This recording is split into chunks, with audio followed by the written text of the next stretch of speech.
के वजह से है। वो जो रिएक्शन है ना, वो अक्सर कार्बोहाइड्रेट्स की मौजूदगी को का पता लगाने के लिए यूज़ होता है। तो जैसे ना मैंने जो वो प्रोसीजर करा हुआ ना, वो ऐसे है कि ना टेस्ट आते हैं अक्सर टूल फॉर रिड्यूसिंग सब्सटेंसेस क्या होते हैं? शुगर ही होते हैं, क्योंकि ये ना रिड्यूस कर देते हैं। तो जो भी बड़े बड़े पॉलीसेकेराइड्स होते हैं ना, उनके एंड में जो शुगर मॉलिक्यूल होते हैं ना, उनके अंदर ये प्रॉपर्टी होती है कि वो अपना हाइड्रोजन किसी को दे सकें। वो खुद ऑक्सीडाइज होते हैं तो दूसरों को रिड्यूस करते हैं। तो ये क्यों करवाए जाते हैं? क्योंकि ना ये अक्सर लोगों के साथ ना प्रॉब्लम्स होती हैं कि उनको ना कुछ शुगर्स यूटिलाइज नहीं कर पाते, डाइजेस्ट नहीं होती। इस वजह से ना उनको खाने का कोई खास एक इंग्रेडिएंट ना हजम नहीं होता। वो जब जब वो डाइट में वो चीज़ लेंगे ना, तो उनके पेट में गड़बड़ और फ्लैचुलेंस और पेट में मरोड़ उठेंगे और पेचस वगैरह लग जाएंगे। जो छोटे बच्चे होते हैं ना, उनमें भी अक्सर ऐसा हो जाता है कि उनको ना पेचस लगे और क्योर होने का नाम नहीं ले रहे फ्लेजल से, और फिर ये सेफोटेक्सिम एंटीबायोटिक खिला खिला के। तो वो होता असल में ये है कि जैसे दूध होते हैं ना, उसके अंदर लैक्टोज शुगर होता है। वो लैक्टोज शुगर उनको हजम नहीं होता, वो वैसे का वैसा रहता है, बैक्टीरिया उसके ऊपर एक्ट करते हैं और वो क्या है कि ना उससे गैस डिवेलप होता है, प्रॉब्लम स्टार्ट होते हैं और लूज मोशन आ जाते हैं। तो बड़ों में बच्चों में ये जो टेस्ट होता है ना, टूल फॉर रिड्यूसिंग सब्सटेंस, उसमें क्या किया जाता है कि ना यही पीरियोडिक एसिड और शिफ्ट एजेंट को सॉल्यूशन जो है ना स्टूल के साथ मिक्स किया जाता है। तो अगर तो उसके अंदर शुगर अनडाइजेस्टेड मौजूद होते हैं, तो वो पिंक कलर डेवलप हो जाता है। तो हम माइक्रो वाले रिपोर्ट कर देते हैं कि भाई इसके अंदर ना रिड्यूसिंग सब्सटेंस पॉजिटिव है। तो डॉक्टर समझ जाता है, फिर डॉक्टर उसको कहता है भैया आप अभी ना थोड़े दिनों के लिए ना ये शुगर्स कम लें, सॉरी ऐसा मिल्क जिसमें लैक्टोज ना हो, जैसे नेस्ले के लैक्टोज फ्री।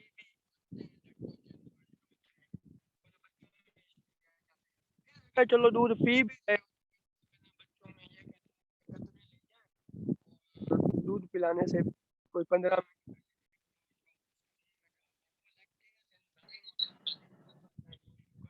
लैक्टोज को डाइजेस्ट करने में हेल्प। फिर कुछ लोग ऐसे होते हैं उनको लैक्टोज इंटॉलरेंस परमानेंट होती है। कराची में मेरा एक सीनियर था, तो उसको लैक्टोज इंटॉलरेंस परमानेंट थी, वो उसको दूध कभी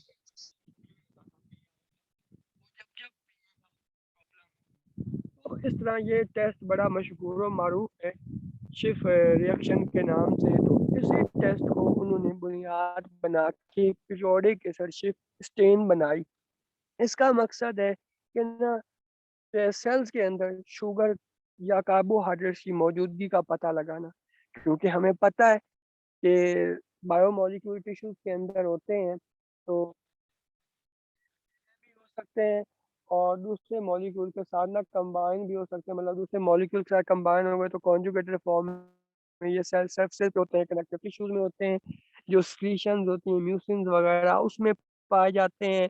और फिर इनका काफ़ी सारा काम है होता है। तो ये जो पीरियोडिक एसिड शिफ्ट है स्टेन, ये असल में टिश्यूज के अंदर कार्बोहाइड्रेट्स को स्टेन करने के लिए यूज होती है, ग्लाइकोजन की मौजूदगी का पता लगाने के लिए, फंगस का पता लगाने के लिए।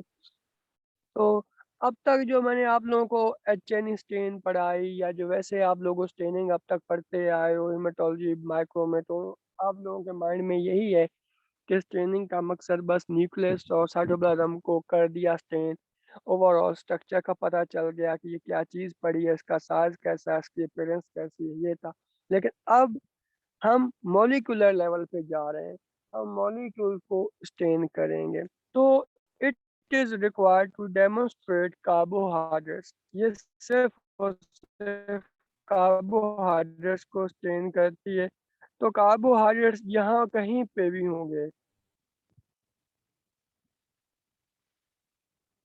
चाहे अकेले होंगे या चाहे वो किसी प्रोटीन या लिपिड के साथ अटैच होंगे ना, तो वो स्टेन हो जाएंगे। क्योंकि यहाँ इस स्टेन में प्रोटीन ने नहीं होना स्टेन, असल में वो कार्बोहाइड्रेट का जो मॉलिक्यूल होता है जिसके ऊपर वो OH ग्रुप लगे होते हैं कार्बन के ऊपर, वो फंक्शनल ग्रुप स्टेन होते हैं। तो it is required to demonstrate carbohydrate like neutral mucopolysaccharides, mucoproteins and glycoproteins in that tissue. It can also be used to demonstrate fungus. तो प्रिंसिपल क्या होता है कि aldehyde is generated by oxidation of 1,2 glycol groups present in carbohydrates by periodic acid. This combines with Schiff's reagent to form a colored compound in situ. तो ये आप लोगों को ऐसे समझ नहीं आएगा, मैं अभी आप लोगों को इसकी पिक दिखाता हूँ।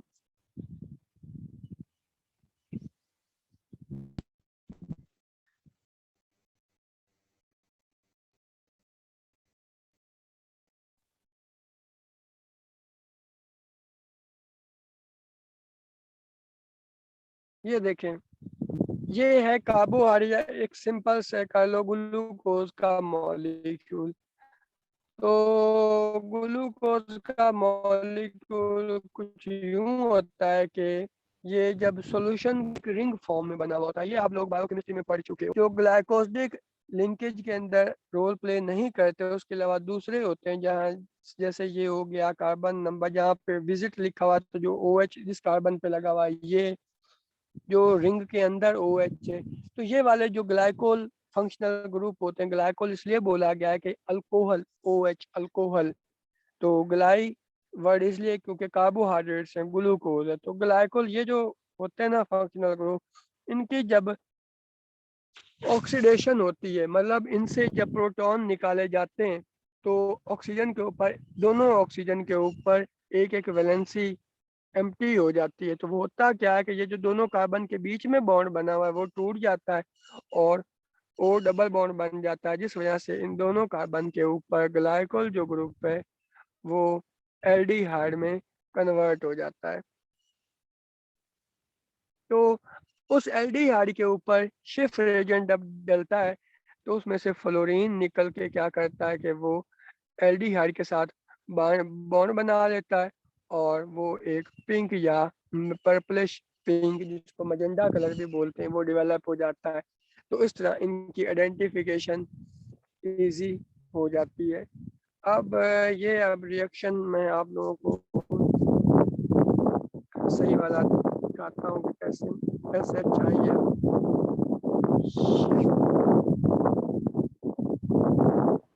यार बहुत शोर आ रहा है। अच्छा कोई बात नहीं है, बर्दाश्त कर लो। शोर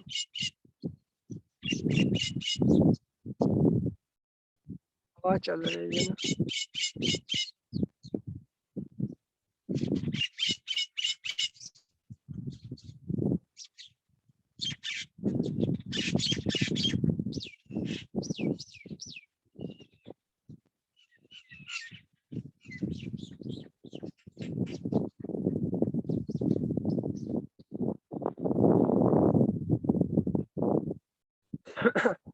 तो इसमें देखें, ये ग्लूकोज का एक मॉलिक्यूल है, किसी एक बहुत बड़े पॉलीमर के अंदर उन्होंने एक दिखाया गया है। तो वो कार्बो ग्लाइकोल ग्रुप जो एक दूसरे के करीब है, लेकिन ग्लाइकोसिक बॉन्ड के अंदर रोल प्ले नहीं करे, तो वो यही कार्बन नंबर 1 और 2 पे होते हैं। अब ये कार्बन नंबर 1 2 मैं क्यों बोले जा रहा हूँ, क्योंकि जो ऑर्गेनिक केमिस्ट्री वाले हैं ना, वो ऑर्गेनिक कंपाउंड जो कार्बन, हाइड्रोजन और ऑक्सीजन से मिलके बनते हैं ना, जैसे ये सारा कार्बोहाइड्रेट्स वगैरह, तो वो जब इनको स्टडी करते हैं ना, तो वो इनका पूरा स्ट्रक्चर बयान करते हैं, उन्होंने कार्बन को नंबर दे रखे होते हैं। तो ये कार्बन नंबर 1 और 2 के ऊपर जो ये ग्लाइकोल ग्रुप्स होते हैं, उसके ऊपर जब पीरियोडिक एसिड डलता है, तो वो सेंटर में उनका जो कार्बन कार्बन बॉन्ड है वो टूट जाता है और ऑक्सीजन की डबल बॉन्ड बन जाता है, और ऑक्सीजन का डबल बॉन्ड बनने से मतलब COH बन गया, तो ये एल्डिहाइड ग्रुप में कन्वर्ट हो गया। अब ये जो एल्डिहाइड ग्रुप होता है उसके ऊपर शिफ्ट रेजेंट डाला जाता है, जिसमें फ्लोरीन, वो सल्फेट, कुछ इस तरह के वो फंक्शनल ग्रुप मौजूद होते हैं। तो उसमें क्या होता है कि फ्लोरीन इस एल्डिहाइड ग्रुप के साथ रिएक्ट करके फिर से एक रिंग बन जाता है जो कि एक पिंक कलर का होता है। तो इस तरह कार्बोहाइड्रेट डिटेक्ट हो जाते हैं। वो कार्बोहाइड्रेट चाहे वो खुद से पड़े हों, प्योर कार्बोहाइड्रेट तब भी डिटेक्ट हो जाएंगे, प्रोटीन के साथ ग्लाइकेटेड कॉन्जुगेटेड प्रोटीन्स बनी हुई हों तब भी वो डिटेक्ट इस तरह करके हो जाते हैं। तो अब आप लोगों को समझ जाएगा aldehyde is generated by oxidation of 1,2 glycol groups present in carbohydrates by periodic acid. This combines with Schiff's reagent to form a colored compound in situ. इन सीटो, इन विट्रो, इन विवो, ये क्या चीजें होती हैं? इन विवो मतलब जिस्म के अंदर, इन जैसे वो कोई अगर कोई इंजेक्शन हो तो उसके ऊपर या मेडिसिन उसके ऊपर लिखा हुआ होगा कि इन विवो यूज के लिए ये है, या फिर जो कोई ट्रांसफ्यूजन सेट हो, जो भी जिस्म के अंदर लगाया जाए ऑपरेशन के अंदर, ब्लड ट्रांसफ्यूजन या वो ड्रिप लगी हुई हो या कोई इंजेक्शन हो, उसके ऊपर इन विवो लिखा हुआ होता है। फिर ये जो किट्स हम मंगाते हैं उसके ऊपर लिखा होता है इन विट्रो, कि ये लेबोरेटरी के अंदर यूज होने वाली हैं, ये इंसानों के ऊपर यूज नहीं होंगी। फिर एक होता है वर्ड इन सीटो। इन सीटो का मतलब होता है कि टिश्यू के अंदर। मैंने पहले एग्जांपल में आप लोगों को बताया कि स्टूल के अंदर कार्बोहाइड्रेट्स को डिटेक्ट किया जाता है, पूरा रिएक्शन करा के पिंक कलर डेवलप होता है, वो तो इन विट्रो हो गया। लेकिन टिश्यू के अंदर ही जहाँ कार्बोहाइड्रेट्स अल्लाह ताला ने बनाया था, जहाँ रखा था उसी जगह पड़ा पड़ा वहीं पे स्टेन होकर नजर आ जाए, इसलिए उसको इन सीटो बोलते हैं, सेल्स के अंदर, टिश्यूज के अंदर। तो इसके लिए रिक्वायरमेंट्स क्या होती हैं? रिक्वायरमेंट्स भाई सार चाहिए होगा जिसने प्रोसेस करना है, बेंच, उसके ऊपर sink, staining container, adjuster, tips, dropper, फिर वो स्लाइड्स जिसके ऊपर टिश्यू सेक्शन माइक्रोटोमी के बाद कट हुए हुए हैं। अब मैं ये स्टेप बाय स्टेप कुछ पढ़ूंगा, कुछ मैं आप लोगों को बताता जाऊंगा। यहाँ उन्होंने बहुत ही बस टू दी पॉइंट लिखा है, लेकिन मैं हर चीज़ इलेबोरेट करके बताऊंगा। सबसे पहले क्या होगा कि साद मियाँ सेक्शन के ऊपर तो बहुत ज़्यादा वैक्स लगा हुआ है। स्टेनिंग तो मैंने सारी बता दी है आपको कि पानी की मौजूदगी में होती है, और वैक्स तो सिर्फ उसका काम माइक्रोटोमी तक था, अब उसका कोई फायदा नहीं है, प्रॉब्लम ही करने जा रहा है, अब निकालना है। तो अब वैक्स बहुत ज़्यादा है, क्यों सोल्यूशन अपना बर्बाद करना है, टाइम लगाना है, ज़्यादा करना है? ऐसा करो, स्लाइड उठाओ, हॉट एयर अवन के अंदर रख दो। तो वो क्या होते हैं, इनक्यूबेटर ही एक तरह के होते हैं, लेकिन उसके अंदर गर्म हवा होती है, तो वो उसके अंदर जब रखोगे तो वो वैक्स जो है मेल्ट होके नीचे गिर जाएगा और स्लाइड के ऊपर सिर्फ टिश्यू रह जाएगा। लेकिन काम अब इतना भी सही नहीं हुआ, क्योंकि टिश्यू के अंदर माइक्रोस्कोपिक लेवल पे वैक्स मौजूद है। तो अब ऐसा करो, फ्लावर्स को उठाओ, सबसे पहले डी वैक्स करो। डी वैक्स करेंगे जाइलिन के अंदर, जाइलिन के 2 जार्स होते हैं अक्सर HNE की तरह, उसमें से गुजारो, स्लाइड डी वैक्स हो जाएंगी। अब जैसे HNE में करते हैं, हाइड्रेट करो। हाइड्रेट क्या करना है कि पानी लाओ टिश्यू के अंदर, वरना स्टेन नहीं होगा। तो क्या करो कि अल्कोहल लाना पड़ेगा।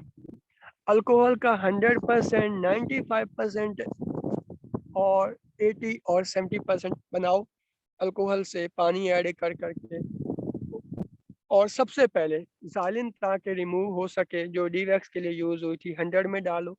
100 से के बाद ट्रांसफर करो 95 में, 95 के बाद 80 में, और 80 के बाद 70 में। तो उसके बाद 5 मिनट के लिए टैप वाटर में धो दो। आपकी स्लाइड सेक्शंस के अंदर हर तरफ पानी पानी हो चुका है। अब क्या है कि ना, क्योंकि आगे केमिस्ट्री है, आगे रिएक्शन करवाना है, एक बड़ा ज़बरदस्त सा ऑक्सीडेशन रिडक्शन, तो उससे पहले ना टैप वाटर से धुली स्लाइड से कोई फ़ायदा नहीं होने वाला, थोड़ा इम्प्योरिटीज़ है इसके अंदर। तो क्या करो, ज़रा लाओ ना इसे डिस्टिल वाटर के अंदर। तो डिस्टिल वाटर तो बहुत अच्छा प्योर, हाईली प्योर वाटर है, वो तो पानी को उबाल के स्टीम जो जनरेट हुई थी उसको कंडेंस करके बनाया गया है, तो उसमें आपने उसको रिंस किया होगा। उसके बाद जनाब स्लाइड के ऊपर पीरियोडिक एसिड डाल दो 15 मिनट के लिए, तो वो कर देगा टिश्यू को ऑक्सीडाइज। तो जहाँ जहाँ कार्बोहाइड्रेट्स पड़े होंगे उसके अंदर जो वो ग्लाइकोल ग्रुप्स रखे हुए ना, उनके अंदर से प्रोटॉन निकलना स्टार्ट हो जाएगा, तो ऑक्सीडेशन होगी, खुद बदले में पीरियोडिक एसिड की रिडक्शन होती जाएगी। तो ये काम हुआ। अब एक मैं बात बता दूं, ये केमिस्ट्री के अंदर है दो रिएक्शन, ऑक्सीडेशन रिडक्शन। रिडक्शन का मतलब होता है प्रोटॉन का लगना, ऑक्सीडेशन का मतलब होता है प्रोटॉन का लेना। तो ये जहाँ पे भी कोई रिएक्शन होगा ऑक्सीडेशन, वहाँ रिडक्शन जरूर हो रही होगी, और जहाँ रिडक्शन है तो वहाँ ऑक्सीडेशन। ये लाजिम और मलजूम है दोनों, क्योंकि अगर एक शख्स ऑक्सीडेशन कर रहा होता है तो वो खुद रिड्यूस हो रहा होता है, उसकी खुद की रिडक्शन हो रही होती है। यही है जैसे किसी को किसी से इश्क हुआ तो वहाँ दोनों वर्ड लाजिम मलजूम है। साथ मियाँ, अगर आपको किसी से इश्क हो गया है तो आप आशिक हैं और वो माशूक है, लेकिन अगर आपके साथ किसी को इश्क हो गया है तो फिर आप माशूक हैं, लेकिन आशिक कोई ना कोई ज़रूर है। इसी तरह ऑक्सीडेशन रिडक्शन। तो ये जब पीरियोडिक एसिड की मौजूदगी में ऑक्सीडेशन हो गई, अब भाई ऐसा करो, पानी से खंगाल लो, धो। पीरियोडिक एसिड उतना रिएक्शन बहुत तेज करता जाएगा और ये तो और एसिड है, इससे मन के पीएच भी फिर लो हो जाएगी, सारे प्रॉब्लम हो जाएगी। इस रिएक्शन को स्टॉप करो। तो वॉश वेल, अच्छी तरह से 5 मिनट तक टैप वाटर के अंदर दो, और फिर मजीद 3 चेंजेस उसको ना डिस्टिल वाटर के भी दो। मतलब 3 आगे क्यों जार रखे हुए हो जिसके अंदर डिस्टिल वाटर भरा हुआ हो, पहले उसमें डिप्स लगवाएं, फिर नेक्स्ट डिप्स लगवाएं, फिर नेक्स्ट भी डिप्स लगवाएं, अच्छे से धुल जाए। अब उसके बाद क्या करो, आगे बढ़ो, उसके ऊपर डाल दो शिफ्ट एजेंट 10 मिनट के लिए। 10 मिनट डालने के बाद फिर जनाब उसको आगे 3 चेंजेस, मतलब आगे 3 जार रखे होंगे सोडियम मेटाबाइसल्फाइड के, उसके अंदर 2-2 मिनट, तो ओवरऑल 6 मिनट के लिए रखो। आपकी स्लाइड टोटल मुकम्मल ज़बरदस्त स्टेन हो गई।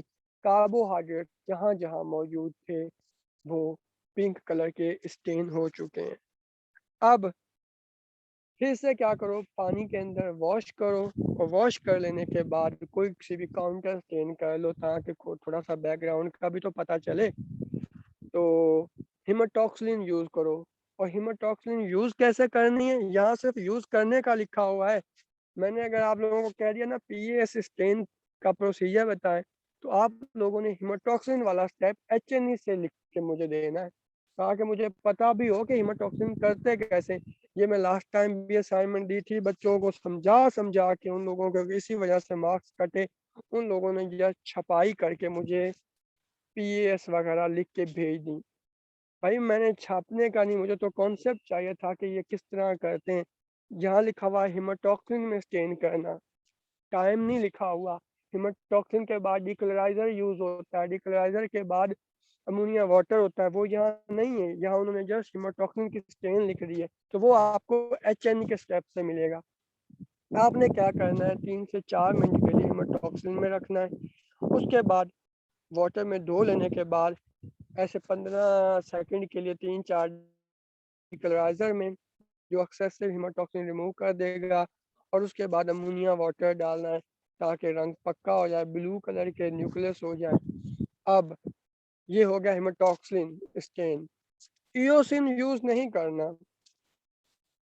अच्छा, इयोसिन क्यों नहीं यूज करना, सख्ती से मना कर रहा हूँ, इयोसिन यूज ना करना। क्यों, अभी बताओ इसका आंसर, पिछले कुछ कॉन्सेप्ट पॉइंट्स सोचते हुए, और अभी एक नंबर पाओ, मिड्स में इंक्रीज कर दूंगा। आवाज आ रही है? क्योंकि सर, यस सर, हाँ,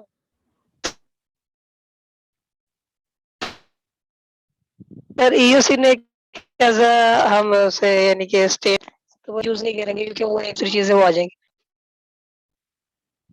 मुझे प्रॉपर आंसर चाहिए, एक नंबर में मैं ना इस तरह के आंसर्स पे नहीं दे सकता। ईओसिन यूज नहीं करना।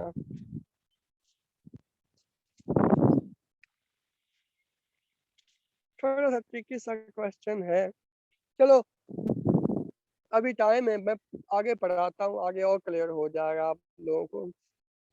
तो हिमोटॉक्सिन कर लेने के बाद ईओसिन के स्टेप्स नहीं करने, तो आपने कराना है टिश्यू को डिहाइड्रेट, पानी निकलवाना है, क्योंकि पानी निकलवाओगे तो ही टिश्यू की स्लाइड ये स्टेन हुई हुई ना प्रिजर्व रहेगी, वरना वाटर की मौजूदगी में तो ये गल सड़ जाएगी।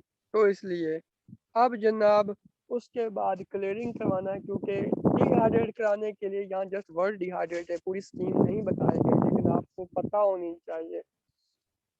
पहले क्या करना है कि वो डिहाइड्रेट करने के लिए 70% में डालना है, उसके बाद 80, फिर 95 और फिर 100 लो वे पानी निकल गया टिश्यू से। उसके बाद क्लियर करवाना है ताकि ये जो अल्कोहल पड़ी थी ये निकल जाए, तो वो जालिन के 2 चैम्बर पड़े होंगे उनके अंदर से गुजारोगे। लो भाई टिश्यू की क्लियरिंग हो गई।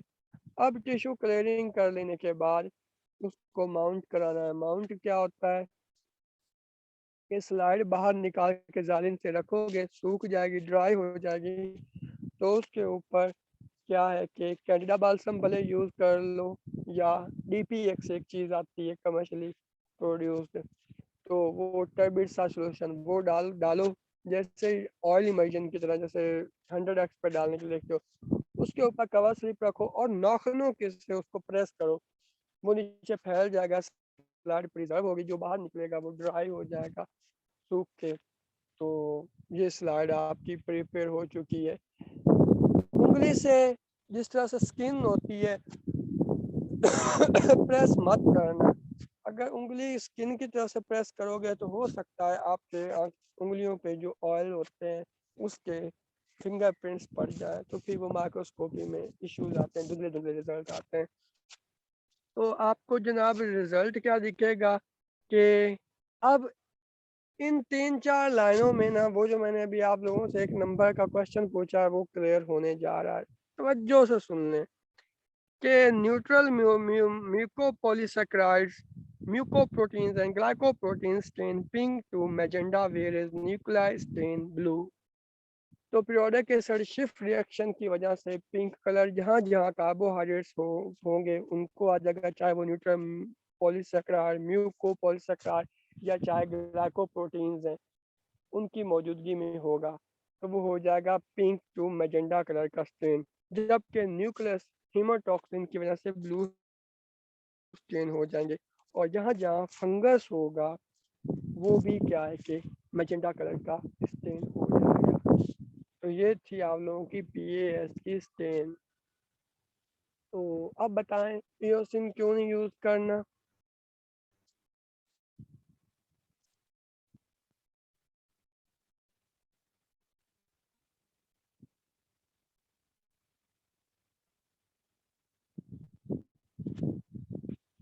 अदील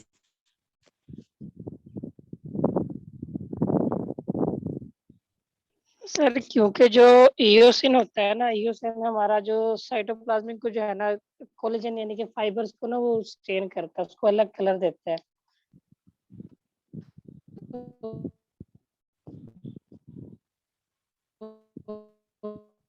आवाज पहले भी हम यानी कि हेमोटॉक्सिलिन ईओस जो है हम हमें अभी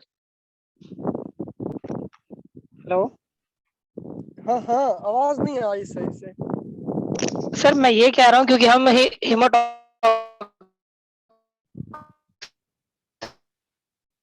जो स्टेन है ना एच&डी ईओसिन यूज नहीं करेंगे।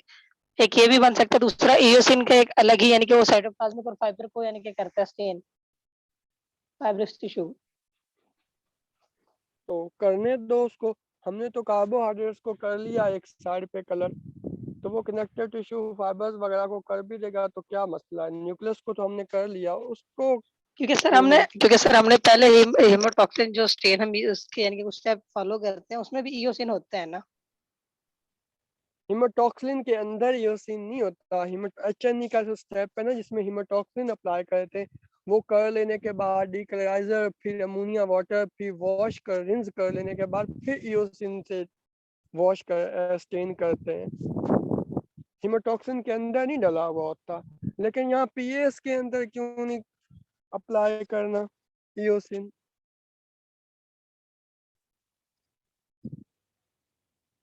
कहानी ये है।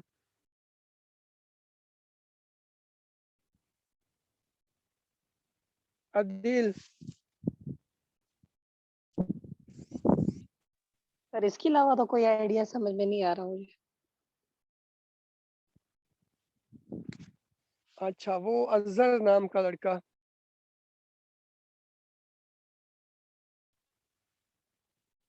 अजहर है कि पता नहीं क्या नाम है उसका,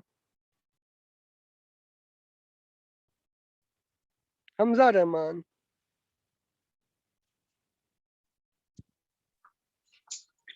सर जी ये सीन हम इसलिए नहीं यूज करें क्योंकि उसने भी ऑरेंज कलर ही देना होता है, इसलिए वो पहले ही मैजेंटा कलर जो है वो शो कर रहा है, तो इसलिए वो ज्यादा गहरा हो जाएगा इसलिए। जबरदस्त।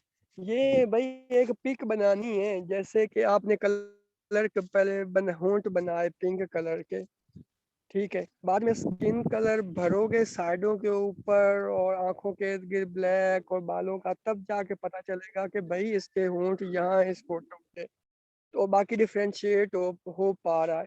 लेकिन अगर आप ऐसा ही रंग अप्लाई कर दोगे पूरी साड़ी के वो स्किन कलर के बजाय वो पिंक ही, तो बिल्कुल 100% आपको पता नहीं चलेगा कि पिक के होंठ कहाँ है।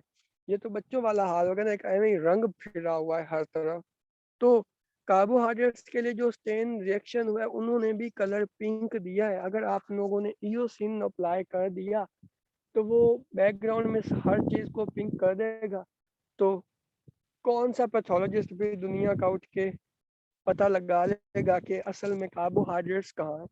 पता ही नहीं चल पाएगा कि पता नहीं वो पिंक कलर साइटोप्लाज्म का या कनेक्टिव टिश्यू या मसल फाइबर या कोलेजन का है कि या वो कार्बोहाइड्रेट्स का। तो ये लॉजिक था, इसलिए इयोसिन नहीं करते कभी भी भूले से भी, क्योंकि दोनों का रिजल्ट एक है, पिंक है। अजहर मियाँ, कितने मार्क्स थे आपके? सर मैं हमजा रहमान हूँ। हाँ, हमजा रहमान, कितने मार्क्स थे पहले? सर नीट में मेरे तो पूरे ही मार्क्स थे, 15 ही थे मेरे। वाह भैया, चलो सही है, मैं किसी और जगह इसको कंपनसेट कर दूंगा, याद दिलाना। चलो ठीक है सर, ओके फिर सर। मिलते हैं फिर नेक्स्ट क्लास में वीडियो के साथ और इसके रिजल्ट्स देखते हैं। तब तक अल्लाह हाफिज। अल्लाह हाफिज सर। अल्लाह हाफिज सर। आदमी यस वीडियो सर। का लिंक और अटेंडेंस शेयर कर देना। Okay sir.